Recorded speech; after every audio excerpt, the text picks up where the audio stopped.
Hello and welcome to the Teju classes. आप सभी का आपका अपना यूट्यूब चैनल तेजू क्लासेस में स्वागत है। जैक ने क्लास 10th और 12th का फाइनल बोर्ड का एग्ज़ाम्स का डेट रिलीज़ कर दिया है। तो 10th और 12th का फाइनल एग्ज़ाम जो है वो 14 मार्च से प्रारंभ होने वाला है। और आज जैक के द्वारा मॉडल सेट भी जारी किया गया है क्लास 10th के लिए। तो क्लास 10th का मॉडल सेट 1 का जो एमसीक्यू वाला सेक्शन है, 40 मार्क्स का जो एमसीक्यू आने वाला है, जिसका एग्ज़ाम आपको ओएमआर सीट पर देना है, उस मॉडल सेट का सॉल्यूशंस लेकर के हम उपस्थित हुए हैं।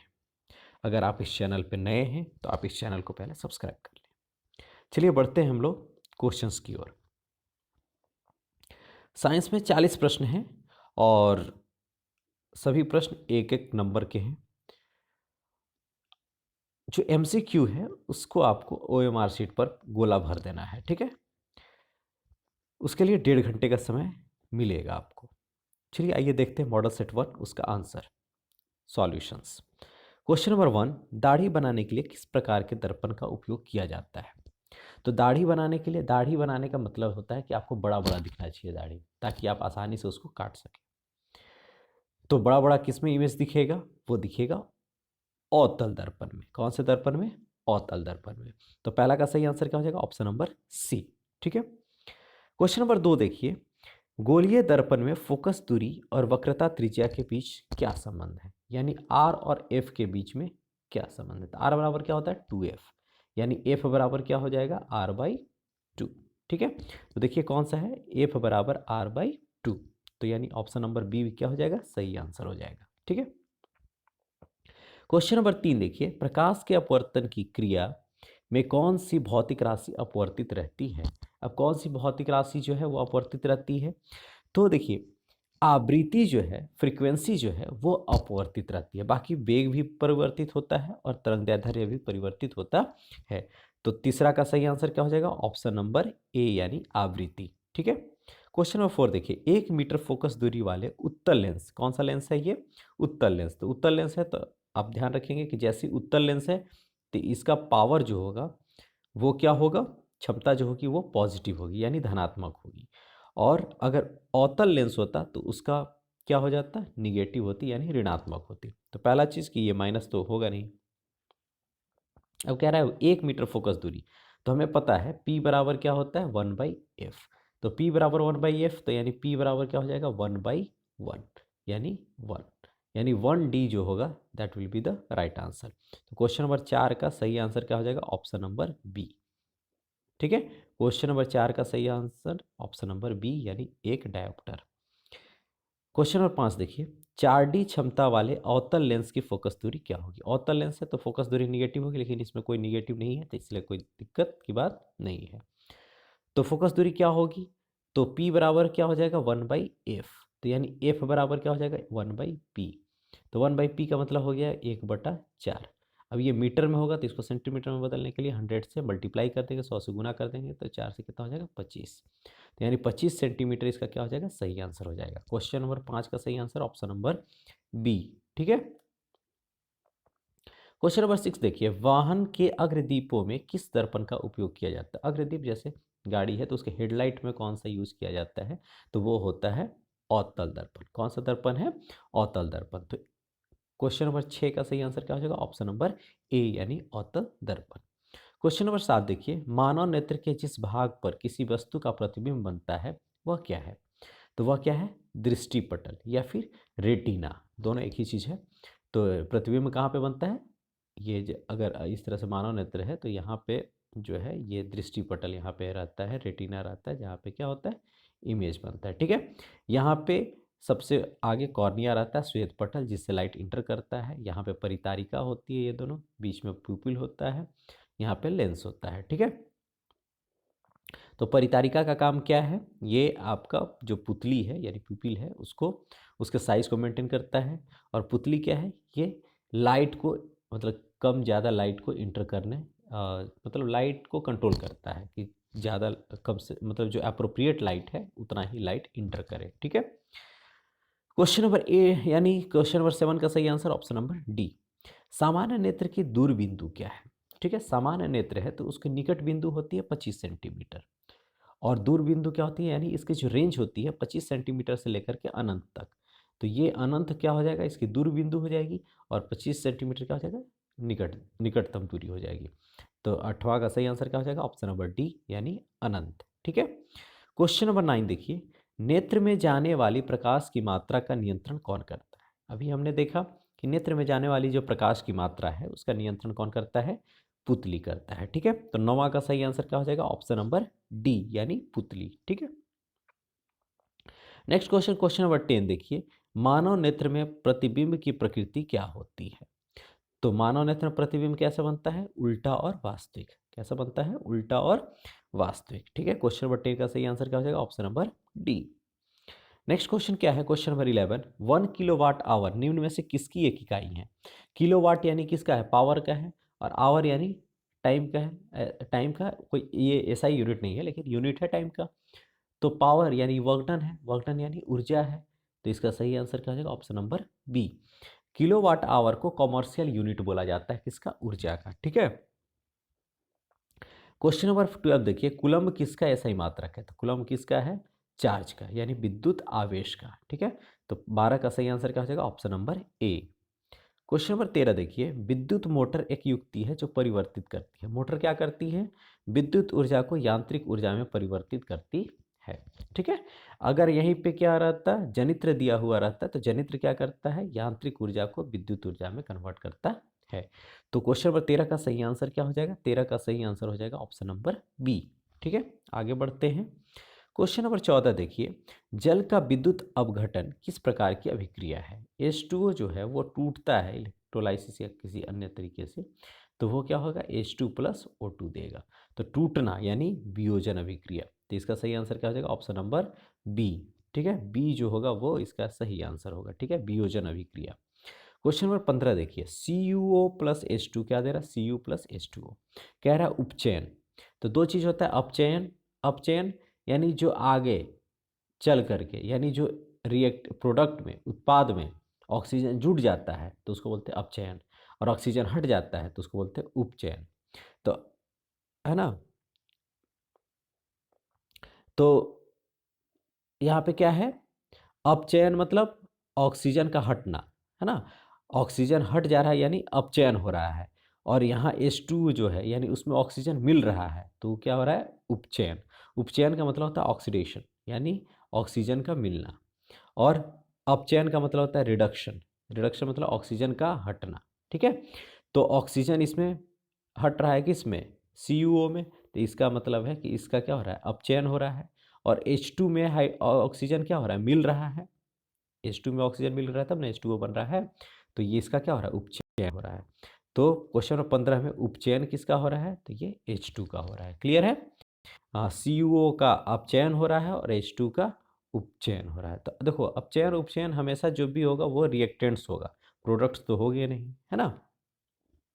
नेक्स्ट क्वेश्चन, क्वेश्चन नंबर 16, दिए गए चित्र में किस प्रकार की अभिक्रिया हो रही है? अब देखिए, चित्र में कुछ आपको देखने की जरूरत नहीं है, केवल देखिए कि कौन कौन सा विलयन है। कॉपर सल्फेट है यानी CuSO4 है, और फिर क्या है, Fe है। तो Fe और कॉपर सल्फेट क्या हो जाएगा, FeSO4 देगा। तो यानी क्या हो गया, विस्थापन किया। Fe जो है वो कॉपर को क्या किया, हटा दिया, क्योंकि ये Fe जो है ज़्यादा अभिक्रियाशील है किससे, कॉपर से। तो कौन सा इसमें अभिक्रिया हुआ, विस्थापन अभिक्रिया। कौन सा अभिक्रिया, विस्थापन अभिक्रिया। ठीक है, क्वेश्चन नंबर 16 हो गया ये, ऑप्शन सही answer option number C. Question number 17 देखिए, निम्नलिखित में से कौन प्राकृतिक सूचक का उदाहरण है? ठीक है, तो दो तरह के सूचक होते हैं ना, प्राकृतिक होते हैं और सिंथेटिक होते हैं।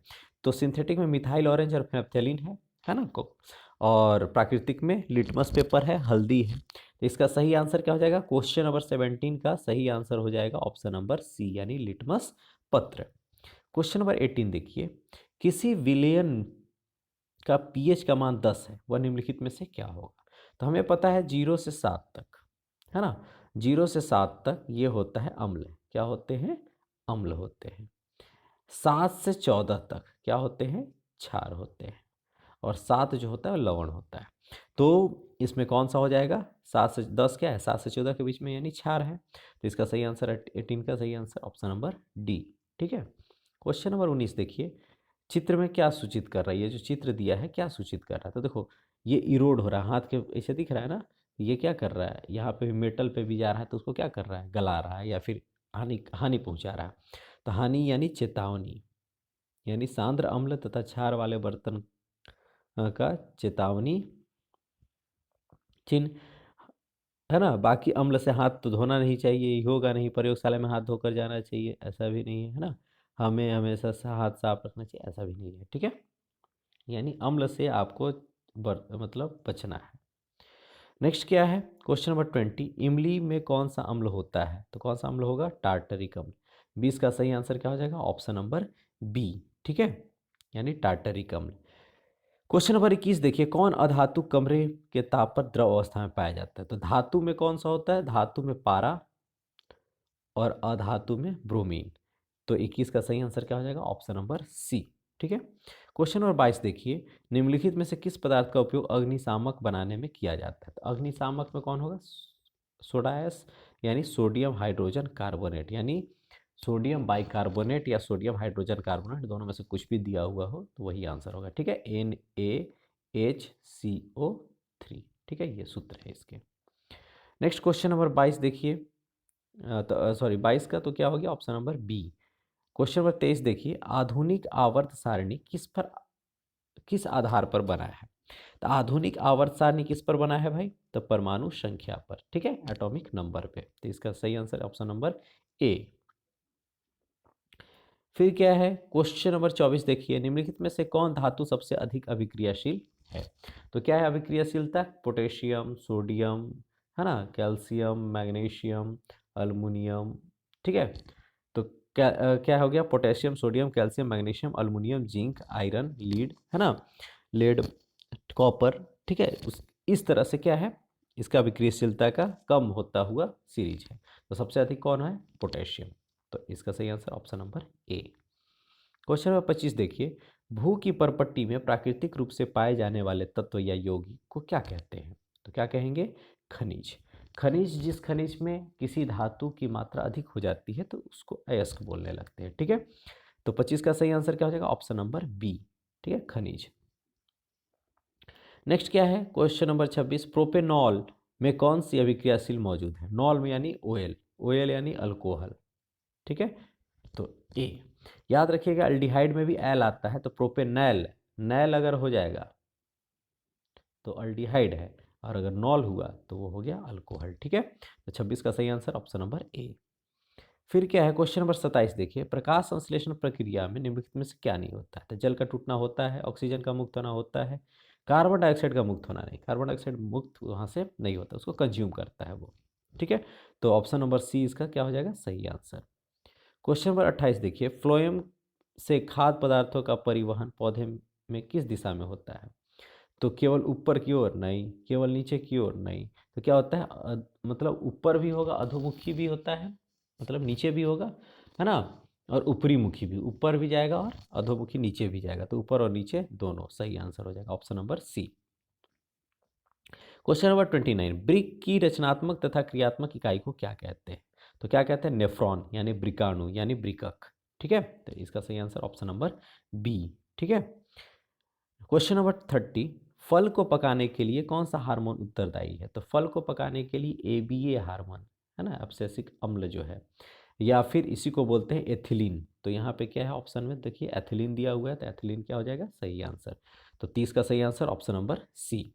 ठीक है। क्वेश्चन नंबर 31 देखिए, एस्ट्रोजन स्रावित होता है। तो एस्ट्रोजन कहाँ से होता है, अंडाशय से। और तो वृषण से क्या होता है, वृषण से होता है टेस्टोस्टेरोन। ठीक है, तो 31 का सही आंसर अंडाशय यानी ए। नर युग्मक तथा मादा युग्मक के संलयन को क्या कहते हैं, निषेचन। ठीक है, क्या कहते हैं, निषेचन। तो ऑप्शन नंबर बी क्या हो जाएगा, सही आंसर। क्वेश्चन नंबर 33 देखिए, कौन सा दिए गए चित्र में कौन सा जनन हो रहा है। इसमें कौन सा जनन, हाइड्रा है, तो हाइड्रा किसके, मुकुलन के द्वारा। ठीक है, तो इसका सही आंसर ऑप्शन नंबर ए। फिर देखिए क्वेश्चन नंबर 34, पक्षी और चमगादड़ के पंख। तो पक्षी और चमगादड़ के पंख जो होते हैं वो समरूप अंग होते हैं। कैसा होते हैं? समरूप। तो समरूप यहाँ पे नहीं है, यानी असंजात अंग, असमजात अंग, यानी 34 का सही आंसर क्या हो जाएगा? ऑप्शन नंबर डी, है ना। इन लोगों का जो रचना मतलब संरचना अलग होती है, लेकिन कार्य एक ही होता है, तो उसको बोलते हैं असमजात अंग या फिर समरूप अंग। ठीक है। Next question number 35। मेंडल अपने प्रयोग के लिए किस पौधे को चुना था? है ना, आप आराम से बना सकते हैं इसको, मटर के पौधों को। ठीक है। ऑप्शन नंबर सी जो होगा वो सही आंसर होगा। निम्नलिखित में से कौन उत्पादक है? 36। तो इसमें क्या है? उत्पादक में हमेशा कौन होता है? घास होता है। कौन सा होता है? घास। अगर ये चारों हम आपको बता दें तो आपसे पूछा जाए कि अच्छा ये किसको दर्शा रहा है? वन को दर्शा रहा है, घास के मैदान को दर्शा रहा है, तालाब के आहार जाल को दर्शा रहा है, किस आहार जाल को दर्शा रहा है? तो सांप, मेढक, जैसे ही सांप आए, है ना, तो आप इसको कौन सा? घास का मैदान में डालेंगे। ठीक है। नेक्स्ट, किसी आहार श्रृंखला में शाकाहारी का निर्माण होता है। शाकाहारी कौन होता है? घास जो खाता है। घास क्या है? उत्पादक। और उत्पादक के बाद क्या हो जाएगा? प्रथम पोषी स्तर। तो प्रथम पोषी स्तर जो हो गया, है ना, वो कौन हो जाएगा? प्रथम पोषी स्तर हमेशा उत्पादक होता है। तो उत्पादक तो शाकाहारी होगा नहीं, तो कौन होगा? द्वितीय पोषी स्तर। कौन होगा? द्वितीय पोषी स्तर। जो प्रथम पोषी स्तर को खा रहा है उस वो द्वितीय पोषी स्तर जो होगा वही क्या होगा? शाकाहारी होगा। क्लियर है। नेक्स्ट क्वेश्चन मतलब 37 का सही आंसर क्या हो जाएगा? Option number B. ठीक है। ओजोन परत के अपक्षय के लिए जिम्मेदार है, तो CFC, क्लोरोफ्लोरोकार्बन। तो 38 का सही आंसर ऑप्शन नंबर बी। 39 देखिए क्वेश्चन, निम्नलिखित में से कौन जैव मात्रा ऊर्जा स्रोत का उदाहरण नहीं है? तो जैव मात्रा कह रहा है, तो जैव मात्रा ऊर्जा स्रोत का उदाहरण नहीं है ना। तो जैव मात्रा ऊर्जा स्रोत का उदाहरण कौन नहीं है? तो नाभिकीय ऊर्जा। तो 39 का सही आंसर ऑप्शन नंबर सी। ठीक है। क्वेश्चन नंबर 40 और लास्ट क्वेश्चन है, पवन ऊर्जा उत्पादन के लिए पवन की चाल न्यूनतम कितनी होनी चाहिए? तो पवन ऊर्जा के उत्पादन के लिए पवन की न्यूनतम चाल जो होनी चाहिए वो क्या होनी चाहिए? 15 किलोमीटर प्रति घंटे से ज़्यादा। तो इसका सही आंसर क्या हो जाएगा? ऑप्शन नंबर ए, यानी 15 किलोमीटर प्रति घंटा से ज़्यादा न्यूनतम चाल क्या होनी चाहिए? 15 किलोमीटर प्रति घंटा। ठीक है। अब मिलते हैं हम लोग नेक्स्ट वीडियो में।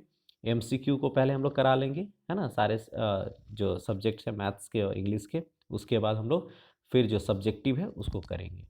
ठीक है। Thank you for the watching.